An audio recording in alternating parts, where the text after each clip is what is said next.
మీ సొంత ఊరు ఎక్కడ? రెడ్డిగుళ్ళం అంటున్నారు, లవ్ మ్యారీడ్ అంటున్నారు.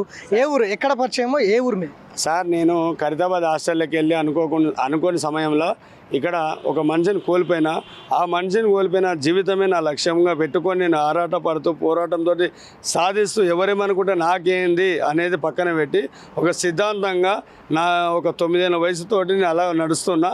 అదే ఏజ్ 13 ఏళ్ళ వయసు నాకు వచ్చినప్పుడు నాకు ఎవరైతే నా మిత్రుడు నా తమ్ముడు చనిపోయిండో ఆ చనిపోయిన ఒక కుటుంబ సభ్యులలోకి నేను ఒకని అనుకొని ఆ యాదిగుట్ట పోయినా.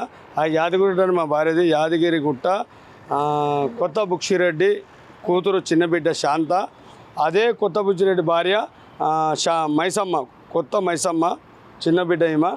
ఈ బిడ్డనే ఈరోజు నా కుటుంబానికి ఆదరవయ్యి ఒక అన్నదాతగా నేనున్నాను, నీ వెనకాల నడిపిస్తుంది నా భార్య. ఆ ఒక రెడ్డి కుటుంబానికి నా జీవితం తరతరాలుగా యుగాలు అయినా కూడా మేము సేవ చేయడం, వాళ్ళు నా భర్త అని చెప్పుకునేలా ఎదగాలనేది నా లక్ష్యము. నా భర్త ఎన్నడూ ఒక సాటి చీమకైనా సార్, మేము చీమలకైనా హాని చేయడం మాకు నచ్చదు సార్. సాటి మంచి బాధపడితే మేము చూడలేము. కారణం మా కళ్ళ ఎదురుగా జరుగుతున్నాయి, మేము చూస్తున్నాం. ఇది టూరిజం అంటే ఒక యాత్ర, ఇది ఒక తీర్థయాత్రలో ఎవరైనా ఆపద వచ్చిన వాళ్ళకి ఆదుకోవాలంటే ఒక అంబులెన్స్ ఉండాలి. ఆ అంబులెన్స్ మేము అయిపోయినాం. ఇక్కడ ఒక